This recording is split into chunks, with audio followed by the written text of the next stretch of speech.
Halo, selamat berjumpa saudaraku semua dimanapun berada. Kali ini Sandi Sularso Channel dalam kontennya akan membahas masalah peninjauan kembali suatu putusan yang diajukan bisa dalam kasus perdata atau kasus pidana. Nah, biasanya putusan yang diajukan peninjauan kembali itu sudah mempunyai kekuatan hukum tetap, yaitu inkrah van geweeste. Ya. Misalnya dalam kasus pidana yang bersangkutan masih ditahan, misalnya dihukum 10 tahun, ya, ada putusan dari kasasi, putusan tetap, ya. Maka yang bersangkutan bisa mengajukan permohonan peninjauan kembali ke Mahkamah Agung. Ya, apabila permohonan diterima, bisa saja sesuai dengan memori PK-nya, misalnya untuk dibebaskan.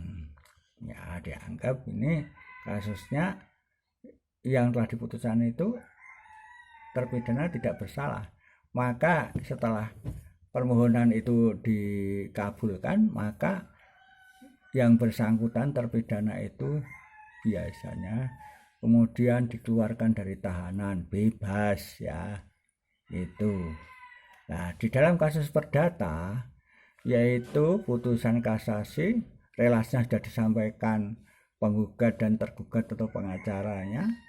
Kemudian setelah para pihak menerima, yang kalah biasanya mengajukan PK, yaitu apabila ditemukan ya kebohongan, tipu muslihat, bukti palsu, biasanya sudah dinyatakan oleh hakim lebih dulu, ya, atau ditemukannya novum, ya, atau ditemukannya novum. Novum itu dari bahasa Yunani, yaitu bukti baru, ya, bukti baru. Biasanya dalam masalah hukum di sini diajukan untuk final putusan akhir. Ini sudah putusan yang paling mutlak, bisa menghapus putusan-putusan sebelumnya.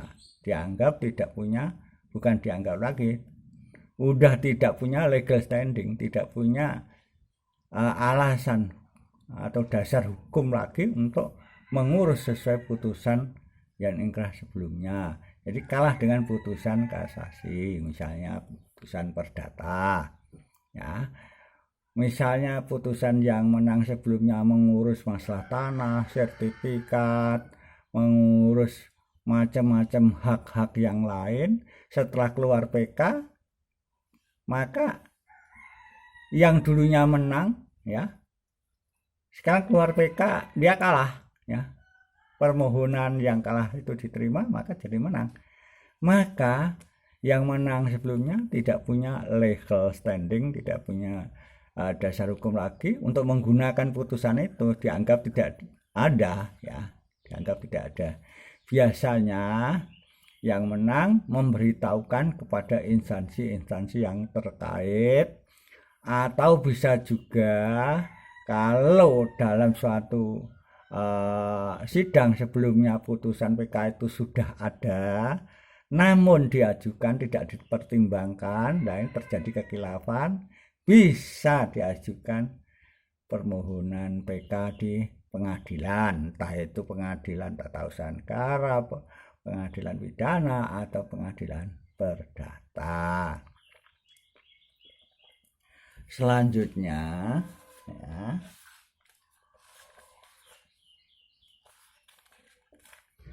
syarat, ya, syarat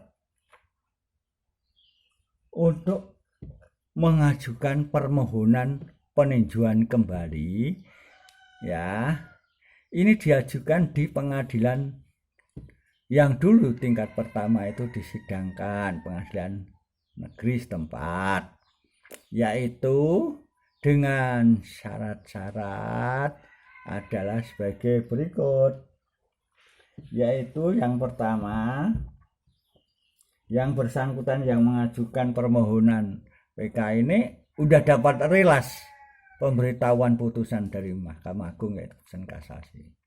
Ya.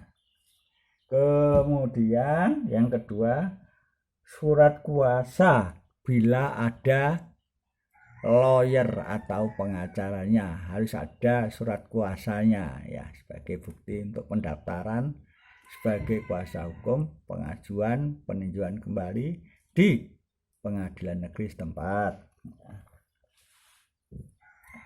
Selanjutnya ya, yang ketiga, pemohon peninjauan kembali harus membuat memori PK ya, harus membuat memori peninjauan kembali ya, asli dan fotokopi ya, asli dan fotokopi ya, dalam bentuk dokumen ya, diserahkan di bagian pendaftaran di pengadilan negeri di mana permohonan PK diajukan. Yang keempat, membayar biaya ya, ini lebih dulu, yaitu biaya panjar ya, bayar panjar, karena biayanya habisnya belum tahu, istilahnya membayar biaya panjar perkara yang telah dihitung oleh kasir di petugas di pengadilan negeri di mana permohonan diajukan. Itu jadi ada 4 syarat itu untuk pendaftar permohonan peninjauan kembali ya. Jadi ini tadi yang perlu saya jelaskan ya, asli dan fotokopi dalam dokumen ya, biasanya CD diserahkan ini bersamaan dengan pengajuan permohonan PK ya, sama-sama diajukan ya. Selanjutnya, apa kekuatan PK ya? Kekuatan peninjauan kembali ini menurut saya putusan yang paling akhir ya, udah tidak ada putusan lagi dan punya kekuatan hukum yang bisa menang ya terhadap putusan-putusan sebelumnya yang telah inkrah tidak berlaku. Jadi yang diberlakukan ya putusan PK. Apabila PK itu permohonannya diterima, maka menurut saya ini menang ya, bisa digunakan dalam mengurus hak-hak pemohon PK yang menang, misalnya dalam perdata ya. Yang kalah sudah dianggap tidak punya legal standing ya, bukan dianggap lagi tidak punya dasar hukum lagi, tidak punya legal standing, maka dia harus mundur teratur ya, tidak punya legal standing ya. Yang dimenangkan ya putusan PK itu. Misalnya ngurus tanah sudah ada PK, maka PK itu sebagai dasar hukum dalam membuat putusan di instansi-instansi pemerintahan ya. Itu harus sebagai dasar untuk mengurus, bukan sebelumnya menang tapi setelah kalah tetap dimenangkan, enggak, tetap yang dipakai adalah putusan PK peninjauan kembali ya. Yang kalah ya sudah tidak punya dasar hukum lagi ya, mundur teratur istilah saya ya. Selanjutnya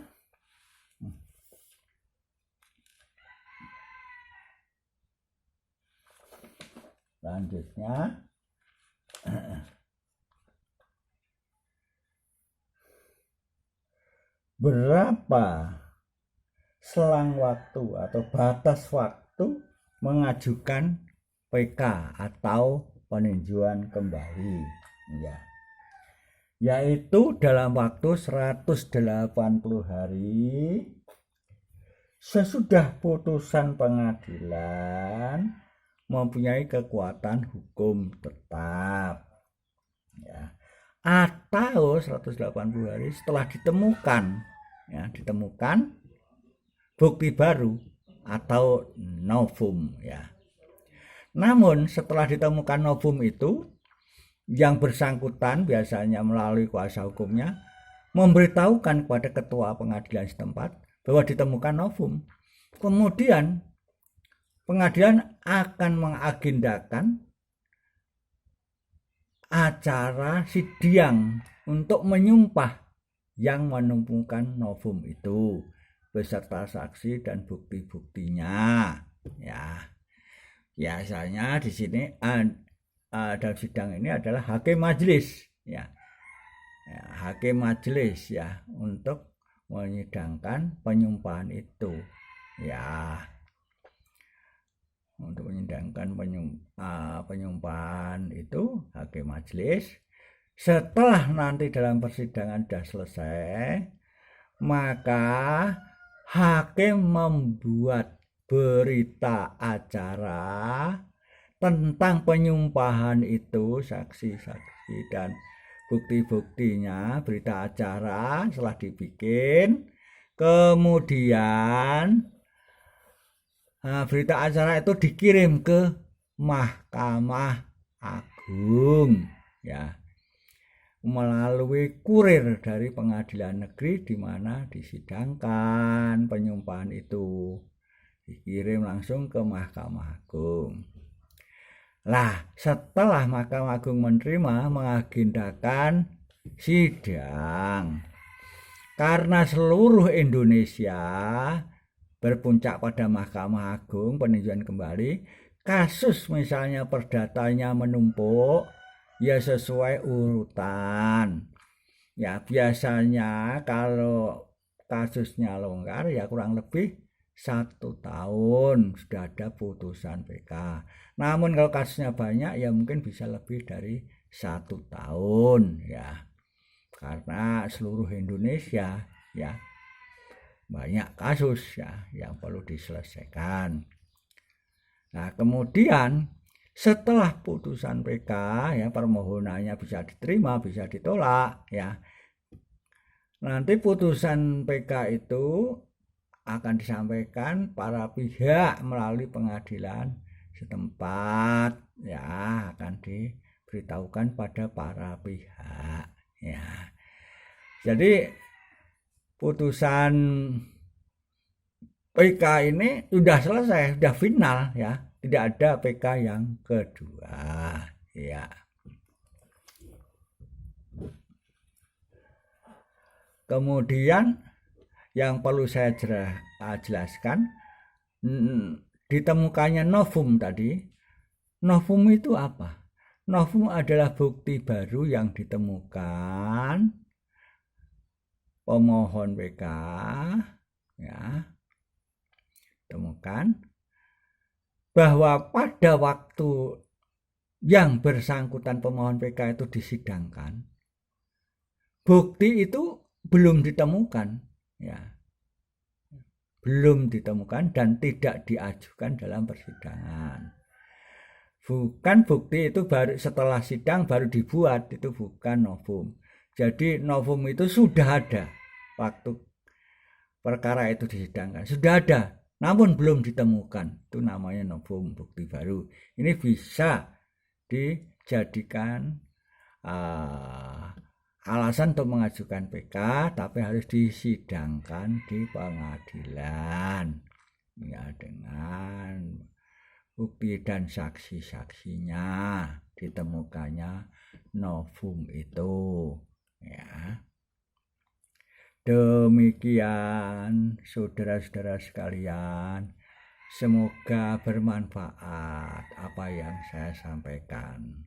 Terima kasih atas perhatian saudara. Sampai jumpa pada muatan konten yang akan datang. Terima kasih.